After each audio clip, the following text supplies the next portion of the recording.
कहते हैं हर झगड़े की जड़ सिर्फ 3 चीजें होती हैं, जर, जन, जमीन, यानी धन, स्त्री और भूमि। महाभारत भी तो भूमि के सवाल पर ही हुई थी। फिर कैसे हमारे देश के बड़े जमींदार और राजे रजवाड़े अपनी जमीनों को नए देश और संविधान के चलते इतनी आसानी से हाथ से चले जाने देते? संविधान सभा में मौजूद जमींदारों और रजवाड़ों और उनके नुमाइंदों ने हर कोशिश कर ली कि किसी तरह फंडामेंटल राइट्स के नाम पर उनकी ज़मीनें उनके हाथ से न निकलने पाएं, क्योंकि उस वक्त ज़मीनों मकान की मिल्कियत को एक बुनियादी हक माना जा रहा था।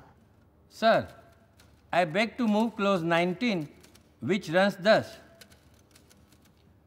No property, movable or immovable, of any person or corporation, including any interest in any commercial or industrial undertaking, shall be taken or acquired for public use unless the law provides for the payment of compensation for the property taken or acquired and specifies the principles on which and the manner in which the compensation is to be determined.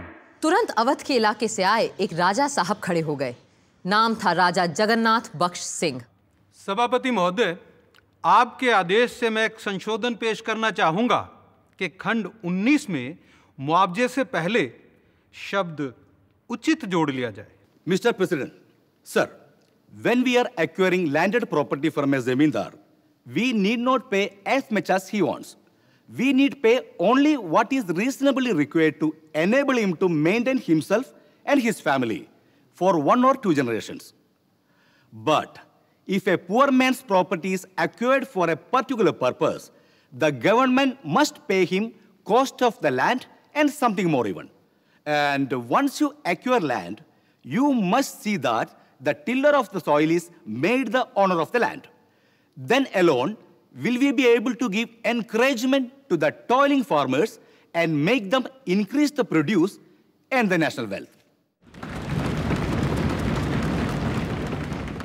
अध्यक्ष महोदय, यहाँ जमींदारी के उद्गम का प्रश्न भी महत्वपूर्ण हो जाता है। मेरे प्रदेश में कई जमींदारों को जमींदारी 1857 के पहले स्वतंत्रता संग्राम में देश से दगा करने और अंग्रेज़ों की मदद करने के इनाम में मिली थी। और फिर भी ये ज़मींदार लोग ये सोच के बैठे हैं कि मुआवजे का मतलब है इन लोगों को पूरा कंपनसेशन, यानी पूरी कीमत मिलेगी, पूरा बाजार भाव मिलेगा इनकी ज़मीन का। मगर महोदय, ऐसा करना तो किसी भी राज्य के लिए संभव ही नहीं हो सकता, और इस मौजूदा क्लॉज का प्रभाव तो उल्टा पड़ेगा हम पर। इससे तो इन मुट्ठी भर जमींदारों को फायदा होगा और देश के करोड़ों गरीबों और भूमिहीनों के सामाजिक न्याय का सपना टूट जाएगा। सभापति महोदय, मैं आपके सामने इस संशोधन का विरोध करने के लिए खड़ा हुआ हूं। संशोधन में शब्द मुआवजे के साथ शब्द उचित जोड़ने की मांग की गई। अगर न्याय संगत तरीके से, जस्ट तरीके से किसी व्यक्ति के पास संपत्ति आई है तो उसे हमें मुआवजा कीमत के हिसाब से दे देना चाहिए। अगर न्याय संगत तरीके से उसके पास वो संपत्ति नहीं आई है या अगर उसने संपत्ति से काफ़ी लाभ उठा लिया है तो उसका पूरा मुआवजा देना, उसकी पूरी कीमत देना बिल्कुल गलत है।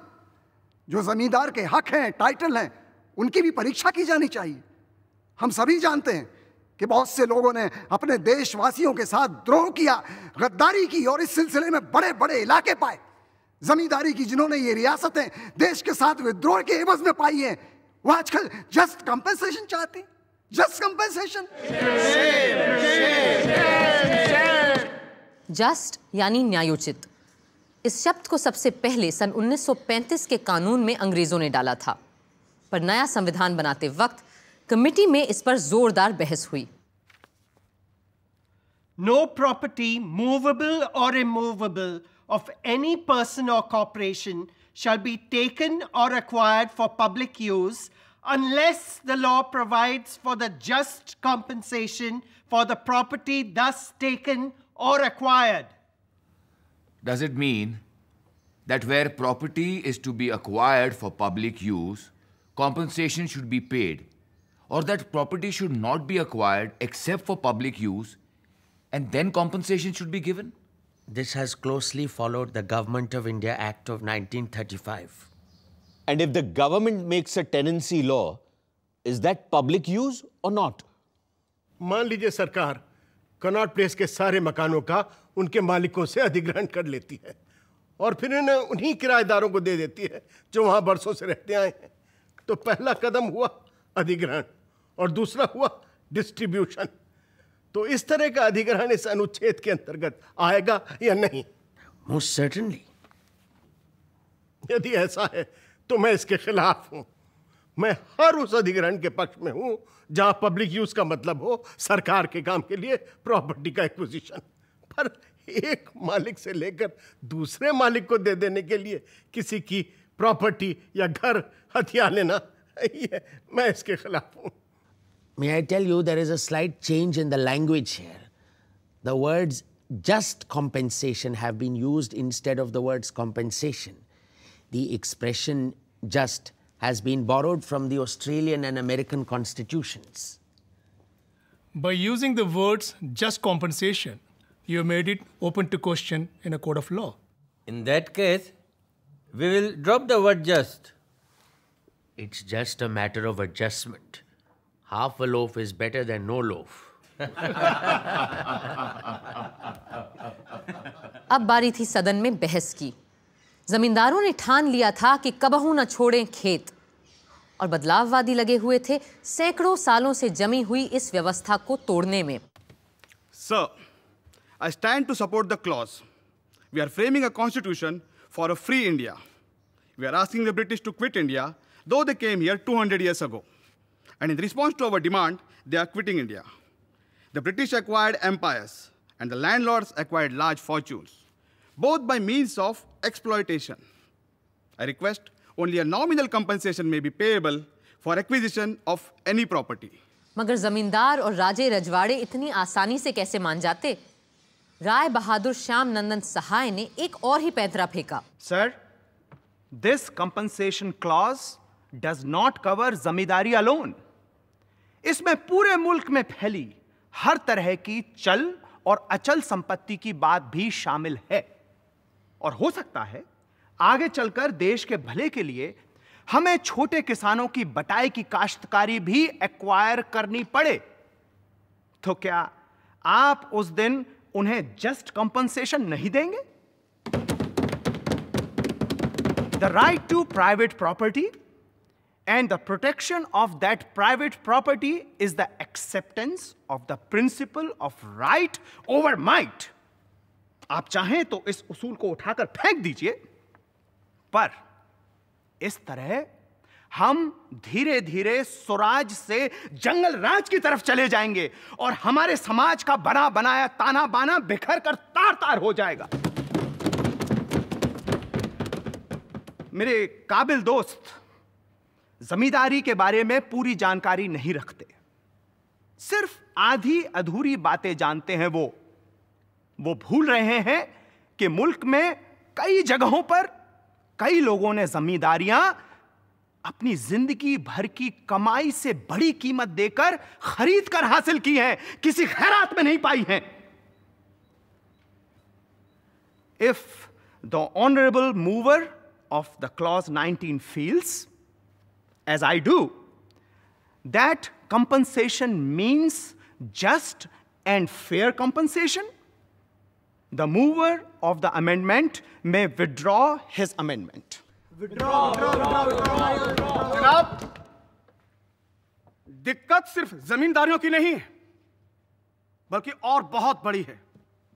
और ये दिक्कत है उद्योग की, इंडस्ट्री की। अभी कुछ 6-7 साल पहले दूसरी जंग अजीम में कई उद्योगपतियों ने अपनी लागत से कई 100 गुना मुनाफा कमाया है। कपड़ों के कारखाने को ले लीजिए, जहां 50 करोड़ लगाकर कईयों ने तो हजारों करोड़ का मुनाफा कमाया है। विश्व युद्ध में दुनिया में किसी ने भी इतना पैसा नहीं कमाया जितना कि हमारे देश के उद्योगपतियों ने कमाया है। इसलिए मेरा कहना है कि अगर हमने इस क्लॉज को जैसे का तैसा पास कर दिया तो आने वाले वक्त में भूमि सुधार यानी लैंड रिफॉर्म के काम में एक बहुत बड़ी अड़चन पैदा कर जाएंगे। अंत में वोट से पहले सरदार पटेल सारे प्रश्नों का जवाब देने खड़े हुए। The discussion on this question has gone on the wrong track. Those who took part in the debate assumed that this clause was intended for the purpose of acquiring zamindaris. Land will be required for many public purposes. Not only land, but so many other things may have to be acquired. And the state will acquire them after paying compensation and not expropriate them. That is the real meaning of this clause. But the zamindars or some of their representatives thought that their interests must be safeguarded by moving an amendment or by making a speech here. They must recognize the times and move with the times. It is wrong to think that this clause was intended really for them. It is not so. The process of land acquisition is already there, and the legislatures are already taking steps to liquidate the zamindaris. Therefore, we must not or need not go into the question whether zamindars have in the past been patriotic or a nuisance or anything of that kind. It is all irrelevant.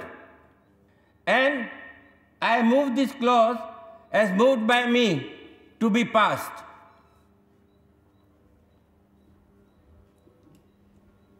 Those in favor of the motion say aye. Sardar Vallabh भाई पटेल का भूमि अधिग्रहण के सवाल पर प्रस्ताव पास हो गया, पर जमींदारी खत्म करने का मसला इतनी आसानी से हल होने वाला कहां था। 10 सितंबर 1949 को जमींदारों की जमीन देश के लिए लेने के बारे में एक संशोधन प्रस्ताव संविधान सभा के पटल पर रखा प्रधानमंत्री जवाहरलाल नेहरू ने। जनाब सदर साहब, इन सवालों के जवाब के दो पहलू हैं। एक, the individuals right to property, और दूसरा, the communities interest in that property. यानी मिल्कियत में एक तरफ फर्द का और दूसरी तरफ पूरे समाज का हक। इस अमेंडमेंट में हमने इन दोनों पहलुओं को मद्देनजर रखने की पूरी कोशिश की है। कांग्रेस ने कई साल पहले यह फैसला किया था कि हिंदुस्तान से जमींदारी का रोग पूरी तरह खत्म कर देंगे, और जाहिर है हम इस वायदे को 100% निभा कर ही रहेंगे, और कोई भी कानूनी दाव पेंच या नुक्ता हमारे इस इरादे के सामने रुकावट नहीं बन पाएगा, क्योंकि संसद को ही देश और समाज की नुमाइंदगी का पूरा हक है। कई गांधीवादी कांग्रेसी नेताओं ने पंडित नेहरू के अनुमोदनों का जोरदार समर्थन किया। जनाब सदर साहब, गोलमेज कॉन्फ्रेंस के वक्त महात्मा गांधी जी ने कहा था,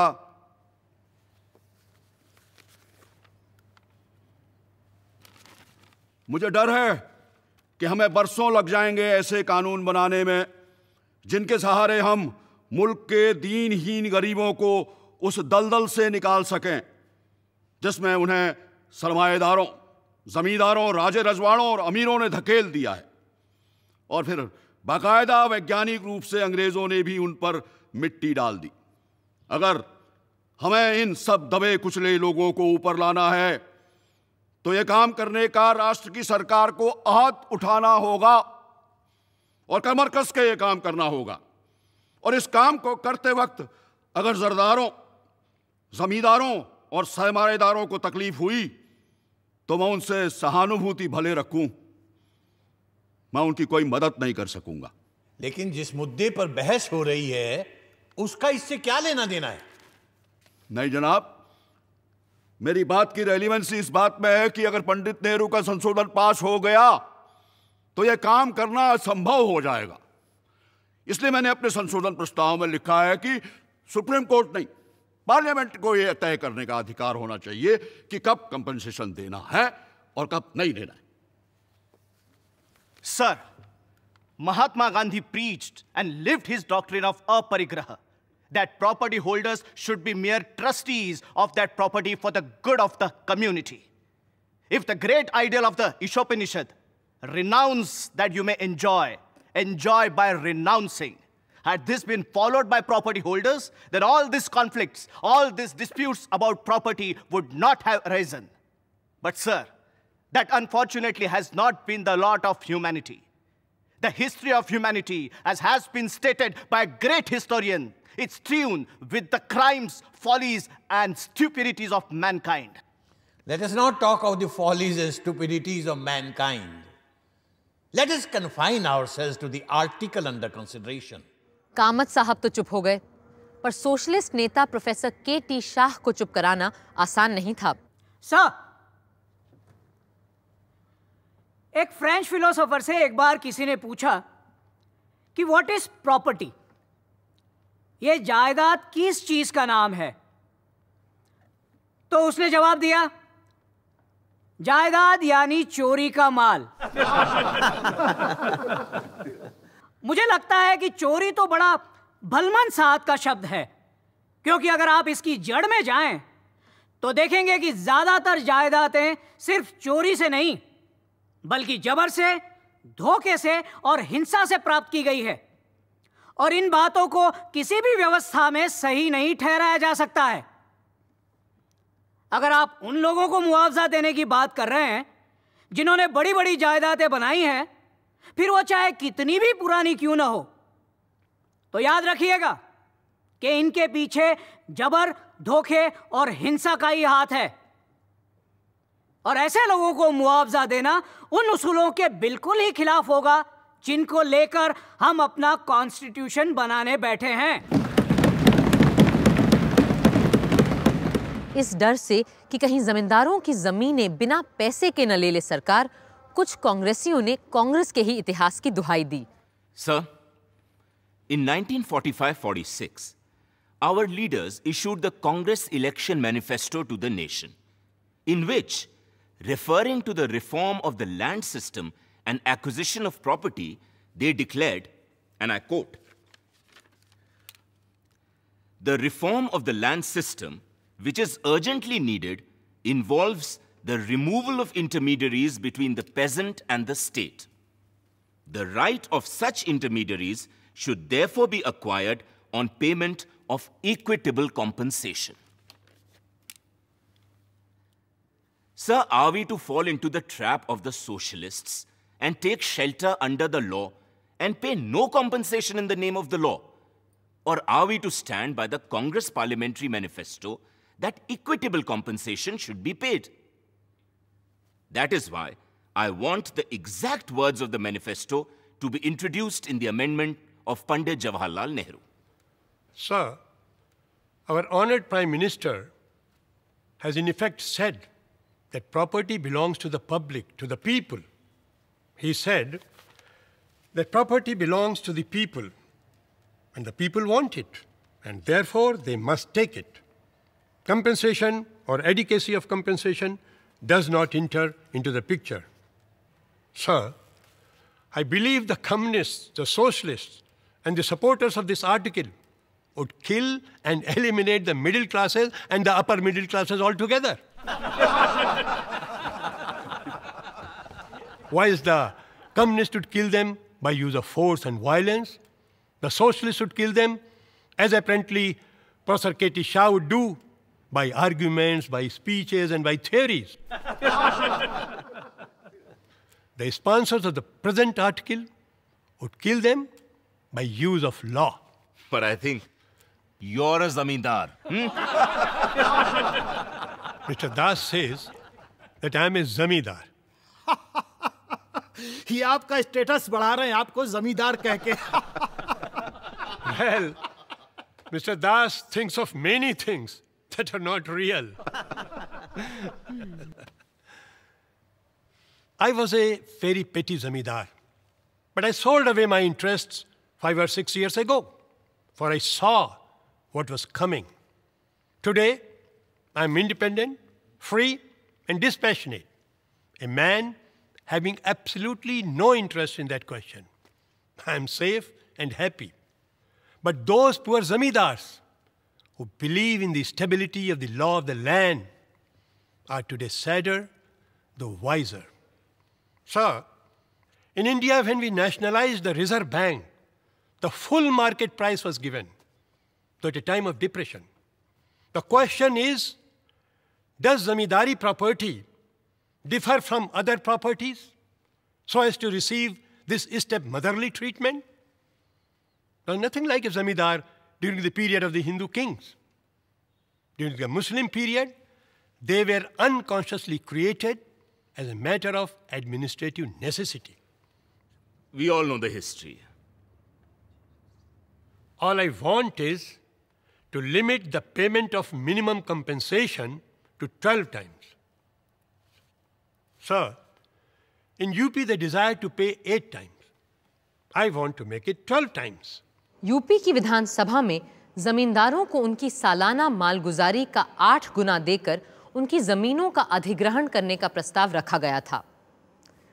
इस राशि को और बढ़वाना चाह रहे थे श्री नजीरुद्दीन अहमद, पर कुछ का कहना था कि हम जरूरत से ज्यादा दे रहे हैं जमींदारों को। सो बहस जारी रही।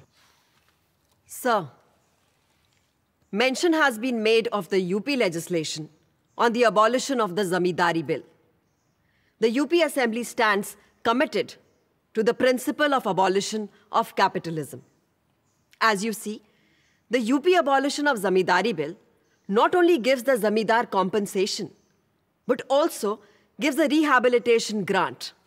So it proves that it is not in a vindictive spirit that the house in the future may or will function, or the new order that is to be created will be pursued in any arbitrary way. Thank you. Sir, there is no question of expropriation of property. The question of nationalization or socialization really does not arise today. These are issues that have been raised to confuse the matter. Shrimati Renuka राय का तर्क था कि इस clause का जायदाद के राष्ट्रीयकरण या समाजवाद से कोई लेना देना नहीं है। If someone thinks that the state is going to steal his property, then he is wrong. The government is here to protect you, not harass you in the name of nationalization. The government has laid down its economic policy. That policy does not include any nationalization or socialization, except in the case of the abolition of zamindari. जब श्रीमती रेणुका राय काफी देर बोल चुकी थीं, तो आखिर अध्यक्ष महोदय ने उन्हें टोक ही दिया। I hope you have finished now. I have just 1 or 2 more points, sir. More points or more words? More points, sir. Last of all, I appeal to this House and say, let us not accept something which posterity may point to and say that we were more interested and concerned in entrenching vested interests in the Constitution than all other rights. Let them not say that the right to property was the only fundamental right in which we showed most concern. As let us not forget that no other economic right is incorporated in fundamental rights. All others are directive principles, as pious hopes for the future. Thank you. Thank you. Next speaker, Begum Ejaz रसूल। जनाब, मैं आपको इस बात पर तवज्जो दिलाना चाहती हूँ कि 7:15 बज चुके हैं और हम सब यहाँ पिछले 7 घंटों से बैठे हैं और अभी भी तमाम लोग इस अहम मुद्दे पर अपनी बात रखना चाहते हैं। इसलिए क्या ये मुनासिब ना होगा कि हम इस हाउस के मशवरे से ये डिबेट मंडे तक के लिए मुलतवी कर दें? नो सर, हम में से ज़्यादातर लोग चाहते हैं कि ये सब्जेक्ट आज ही ख़त्म कर लिया जाए। सर, बेचारे जमींदारों को भले पूरा मुआवजा हम ना दें, उन्हें अपनी बात कहने का पूरा मौका तो हम दे ही सकते हैं ना। जी जनाब, कम से कम उन्हें अपनी आखिरी हिचकियां तो ले लेने दीजिए। The House stands adjourned now till 9 o'clock Monday morning. सोमवार को भी वार जारी रहे। पहले वक्ता मैसूर के श्री एच सिद्धवीरप्पा ने एक संशोधन रखा कि प्रस्ताव में रैयतवारी का जिक्र भी होना चाहिए। Mr. President, sir, I am not unaware that the legislative enactments dealing with the abolition of zamindari in Madras and Bihar do not refer to the system of rayatwari lands. In fact, the bill pending before the United Provinces Legislature also does not in any way affect the rayatwari system. As you are aware, sir, under the rayatwari system, the owner of the land himself is the cultivator. Either he personally cultivates or he cultivates with the help of an agricultural labor. There is no intermediary between him and the state. There is no man who gets an unearned income as under the zamindari system. As a matter of fact, a different set of land reform is required in the case of rayatwari holdings. I am moving this amendment as a matter of caution and prudence. Darbhanga के राजा कामेश्वर सिंह का नजरिया जाहिर है पंडित नेहरू से बिल्कुल उल्टा था। हमें बड़ा धक्का लगा अध्यक्ष महोदय, जब हमें यह पता चला कि यह अमेंडमेंट किसी और ने नहीं बल्कि खुद हमारे प्रधानमंत्री जवाहरलाल जी ने पेश किया और इसके पीछे श्री एन गोपाल स्वामी अयंगार, श्री अलादी कृष्ण स्वामी अय्यर, श्री के एम मुंशी और यूपी के प्रीमियर पंत जी जैसे संवैधानिक और कानूनी दावपेच के माहिर लोगों ने पेश किया। मेरी समझ में एक बात नहीं आई अध्यक्ष महोदय कि कैसे इस तरह के जबरदस्ती जब्ती के कानून को संविधान में पास करवाना जायज हो सकता है, क्योंकि इस तरह के कानून को कभी कोई अदालत सही और न्यायोचित मान ही नहीं सकती। मैं यहां उपस्थित तमाम लोगों से पूछना चाहूंगा कि क्या आप लोगों को इस तरह के भेदभाव की नीति ठीक और सही लगती है? इज इट फेयर और जस्ट? मुझे इस बात का इल्म है अध्यक्ष महोदय कि कांग्रेस पार्टी ने जमींदारी उन्मूलन का बीड़ा उठाया है, पर उसी तरह कांग्रेस पार्टी ने यह भी तो वादा किया था कि वो जमीन के हर टुकड़े का बाकायदा उचित मुआवजा मुहैया करवाएगी। मैं इस प्रस्ताव के पेश करने वालों से एक इल्तिजा करना चाहूंगा कि वो इस सदन में कोई भी ऐसी हिमाकत ना करें जो उन उसूलों को ही तोड़ दे जिन पर कांग्रेस जैसी संस्था की बुनियाद खड़ी है। Mr. President, sir, in supporting Article 24 as moved by the Honorable Prime Minister, I crave the indulgence of the House to say a few words, as I have not always seen eye to eye with the Honorable Prime Minister. I might mention that I am a small proprietor who is vitally affected by the Madras legislation. But I felt that the clause as moved by the Honorable Prime Minister enabling the government to seek the certification of the President will put an end to litigation.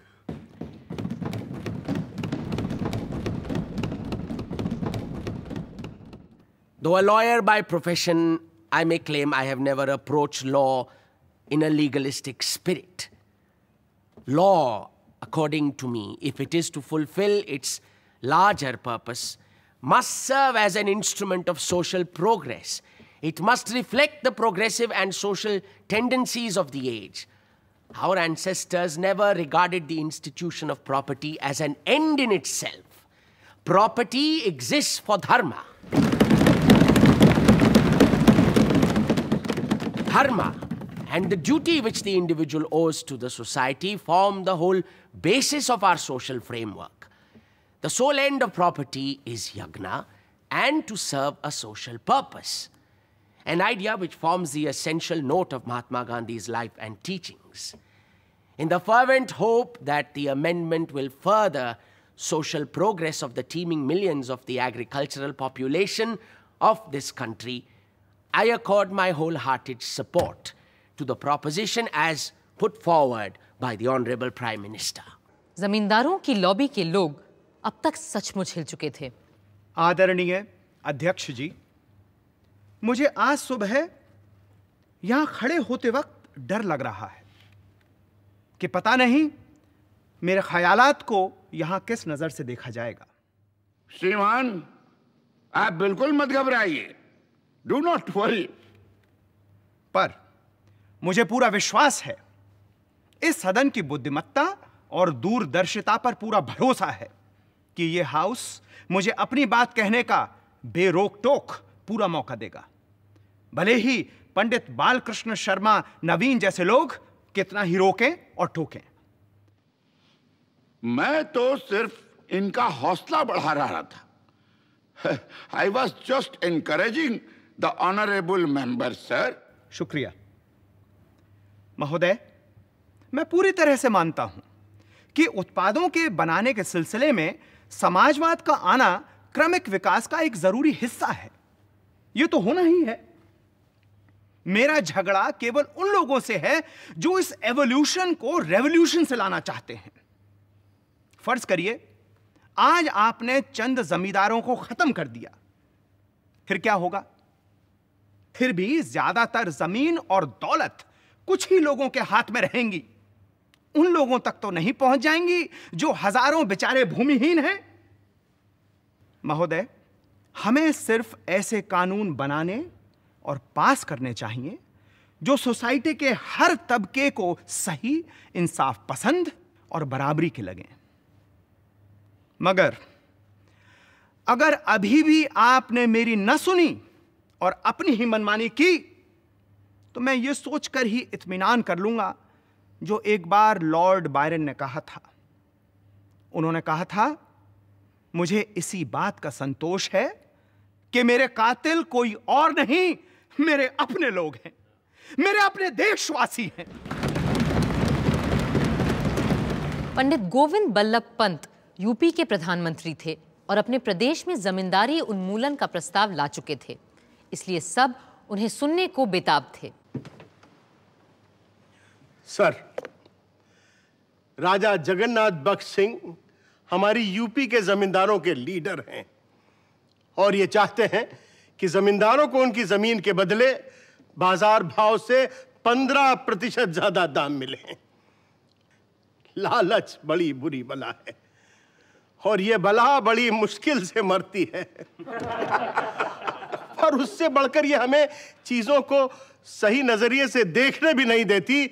बलमन साहब की बात तो जाने ही दीजिए। मैं लोगों को हमारी सभा के ऑब्जेक्टिव्स रेजोल्यूशन की याद दिलाना चाहता हूं जो हमने यहां पहले ही दिन पास किया था। मैं उन्हें उसकी शुरुआत भी याद दिलाना चाहता हूं क्योंकि लोग कभी कभी उन बुनियादी उसूलों को ही भूल जाते हैं जो कि आत्मा है हमारे संविधान की, जो आधार है हमारे संविधान बनाने का।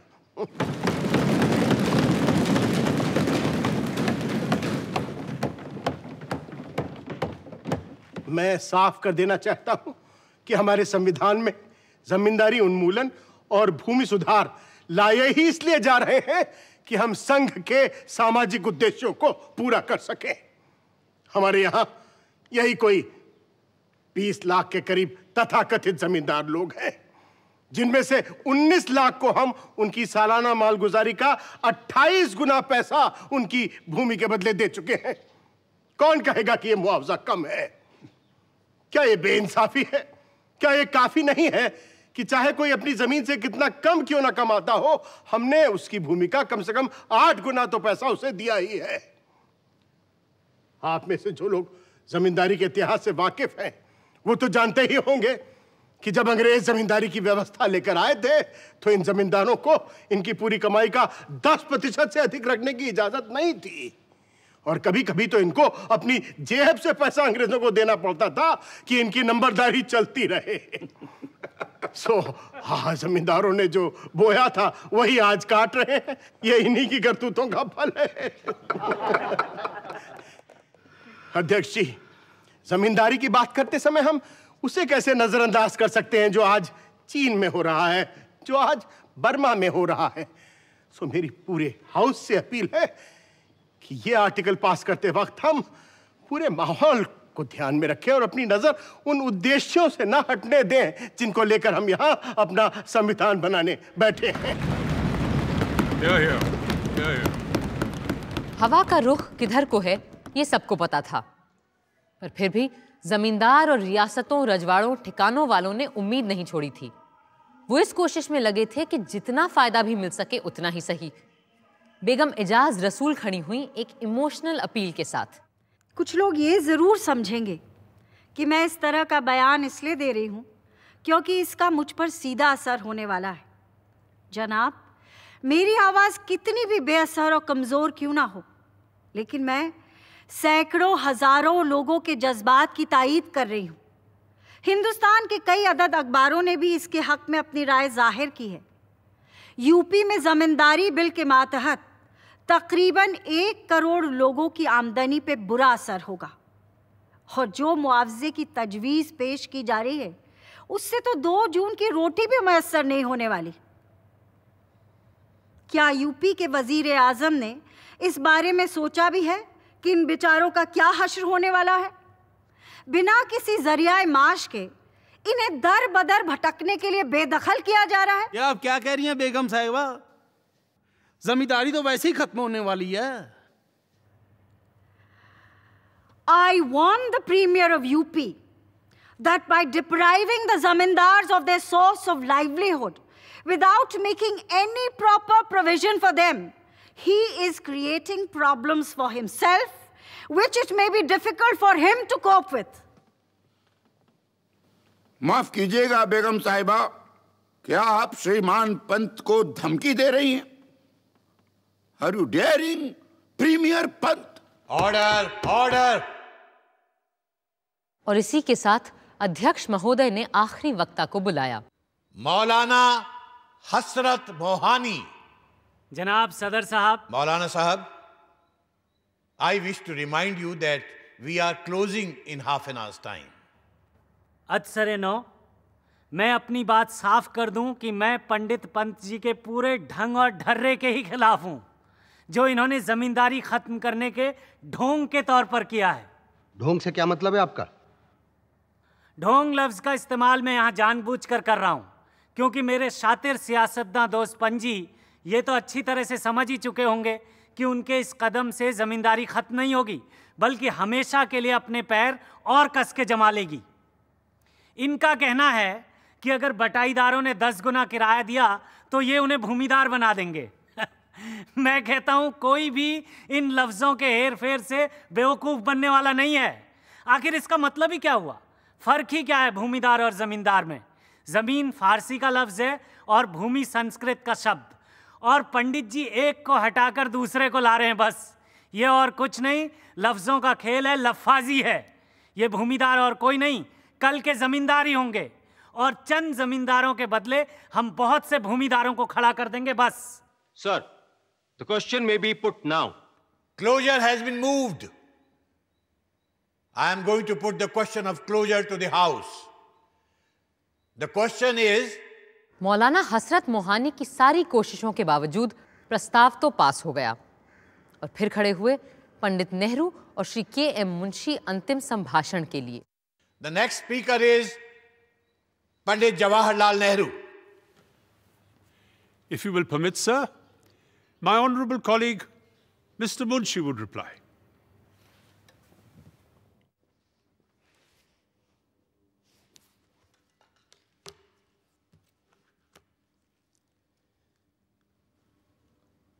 अध्यक्ष महोदय, सर, प्रधानमंत्री पंडित नेहरू के शानदार बयान, साथ में मेरे मित्र श्री अल्लादी कृष्ण स्वामी अय्यर और यूपी के प्रीमियर पंडित पंत जी के ओजस्वी भाषणों के बाद मेरे कहने को कुछ खास बचता नहीं है।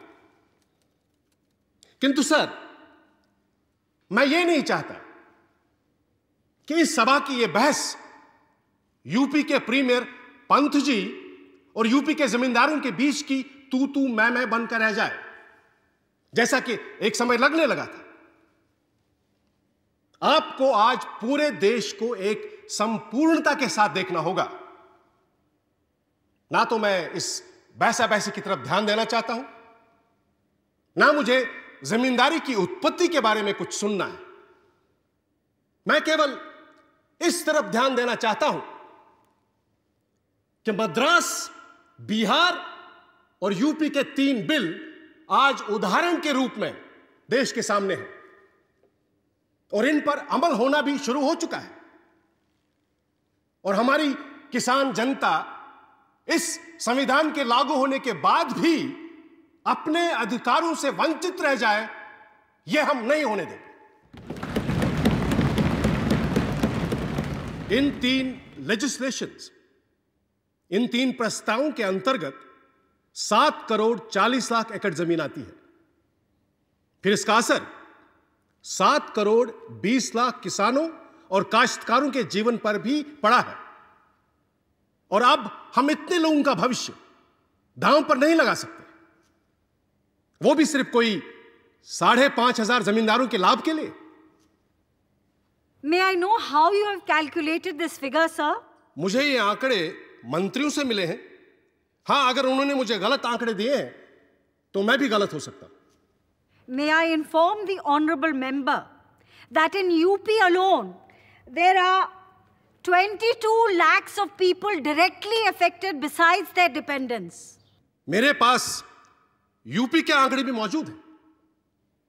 वहां सिर्फ 10,000 के करीब जमींदार ऐसे हैं जिन्हें उनकी सालाना आमदनी के 13 गुना से थोड़ा कम पैसा प्राप्त हुआ है। ये आंकड़े मुझे पंडित पंत जी से मिले हैं और कोई कारण नहीं है कि इन पर अविश्वास किया जाए। पर थोड़ी देर के लिए मान लीजिए कि ऐसे जमींदारों की संख्या 10,000 नहीं 30,000 है, तो भी क्या इसका मुकाबला आप 7 करोड़ 20 लाख किसानों की जिंदगी से कर सकते हैं? क्या आप चाहेंगे कि इस देश में गदर बच जाए, किसान क्रांति को उड़ जाए, वो भी सिर्फ इसलिए कि कुछ हजार लोग अपनी आयात करते रह सकें, जैसा कि वो सदियों से करते आ रहे हैं?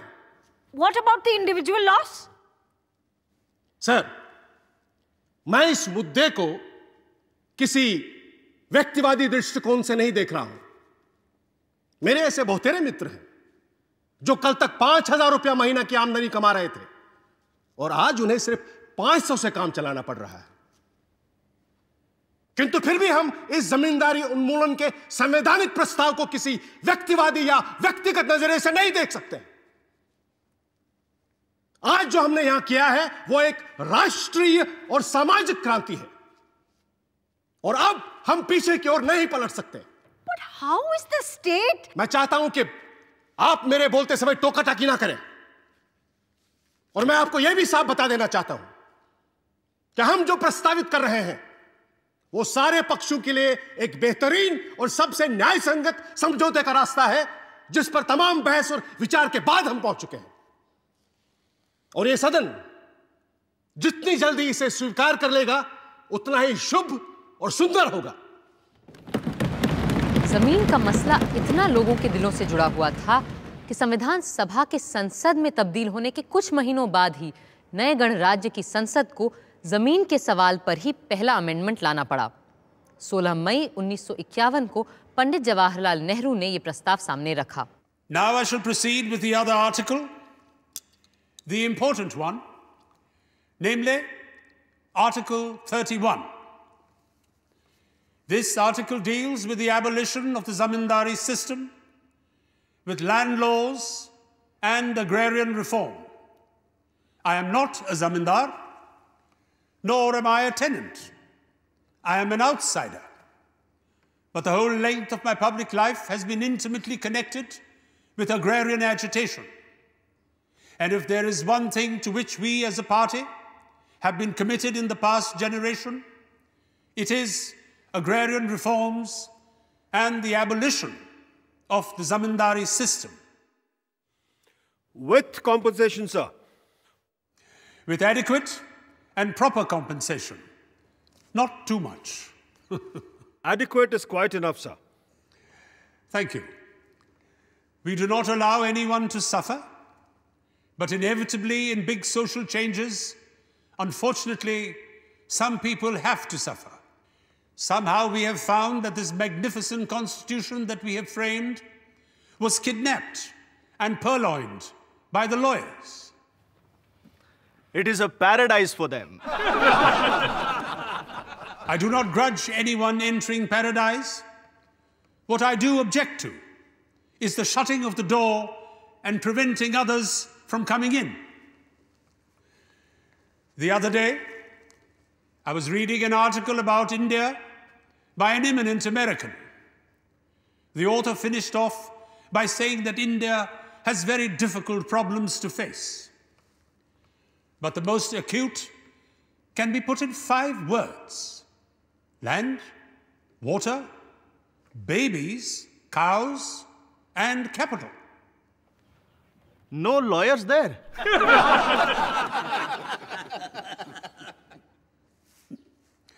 I am not going to say anything about babies and cows, important as they are, nor anything about capital. Now, we come back to the land and water issue. Water is connected with the land that we want to improve, and we have big river valley schemes, wells, and all that. Finally, we come back to the land, which is the most important of all. And if we do not make proper arrangements for the land, all our other schemes, whether they are about growing more food or anything else, may fail. Therefore, something in the shape of this amendment that I have suggested becomes necessary.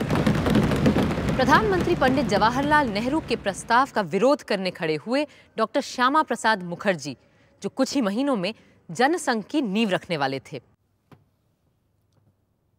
What is the change that is being proposed?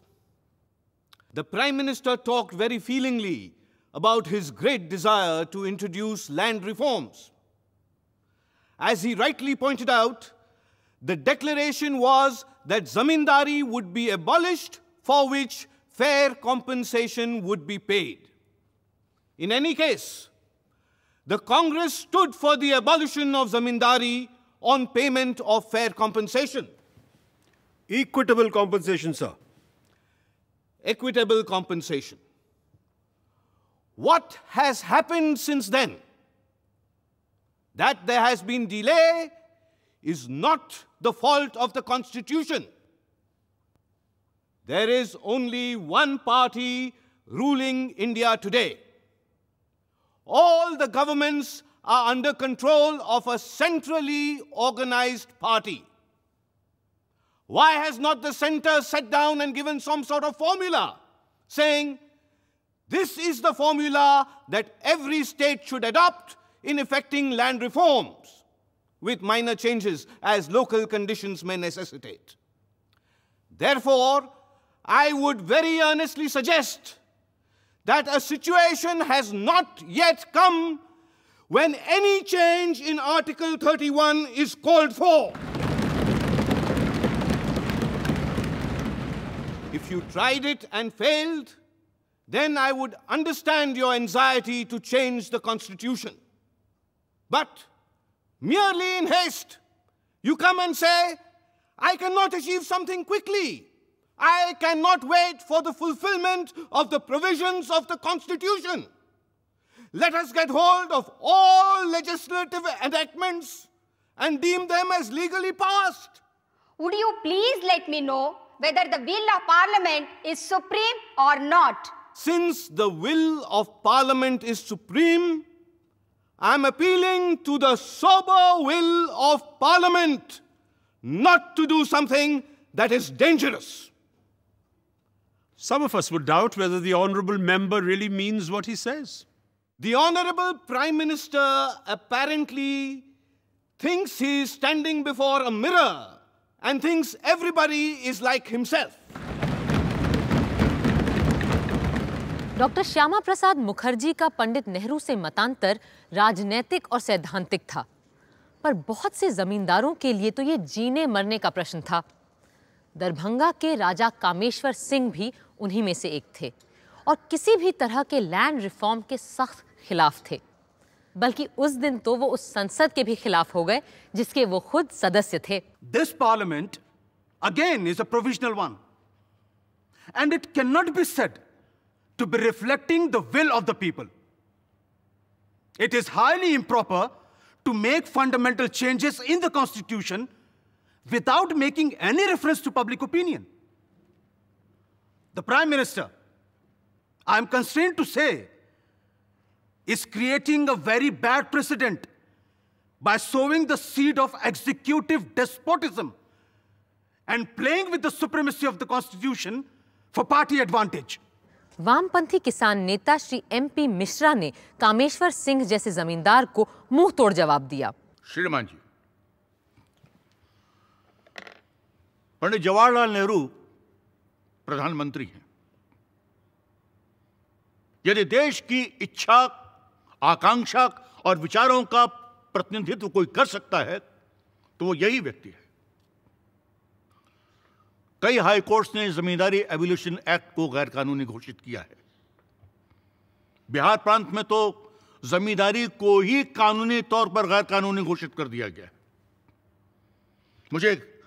मुझे हैरानी होती है कि अब भी कुछ लोग चाहते हैं कि आज इस प्रश्न पर जनमत कराया जाए कि जमींदारी रहनी चाहिए या नहीं रहनी चाहिए, कंपनसेशन देना चाहिए या नहीं देना चाहिए।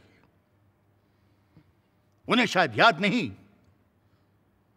कि क्यों तेलंगाना के 12 किसानों के प्राणदंड की सजा को माननीय राष्ट्रपति महोदय ने आजन्म कारावास में बदल दिया था।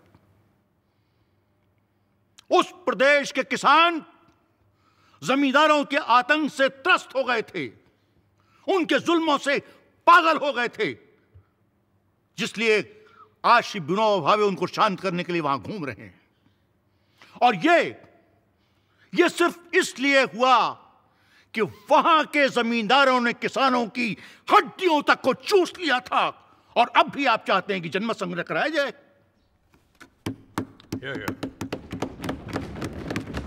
जमींदार ये सोचते थे कि दिल्ली उन्हें बचा लेगी। दिल्ली तो क्या, दुनिया की तमाम राजधानियां आपको नहीं बचा सकती, दुनिया के तमाम शासक आपको नहीं बचा सकते, क्योंकि आधी दुनिया लाल रंग में रंग चुकी है और बाकी की बची दुनिया में भी यही हवा तेजी के साथ फैल रही है।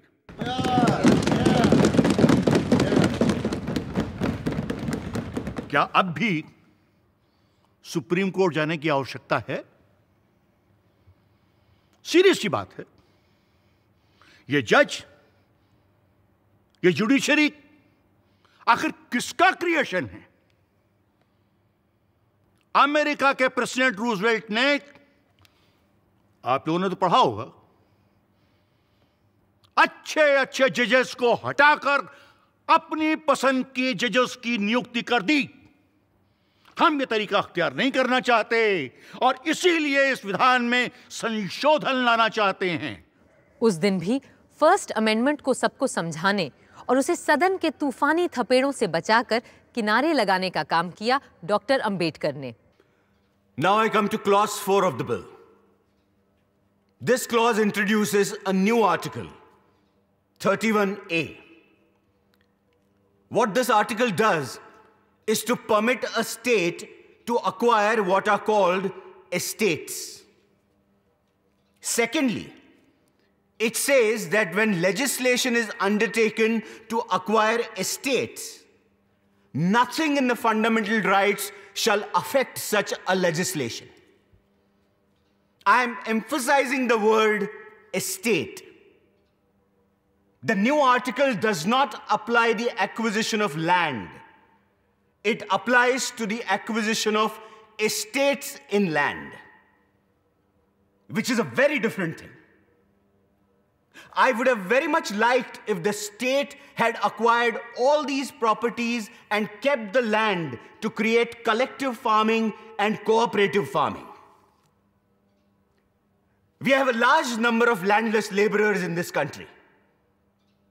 But when you make these laws, making the tiller of the soil the owner of it, what provision can you make for the welfare of these landless laborers?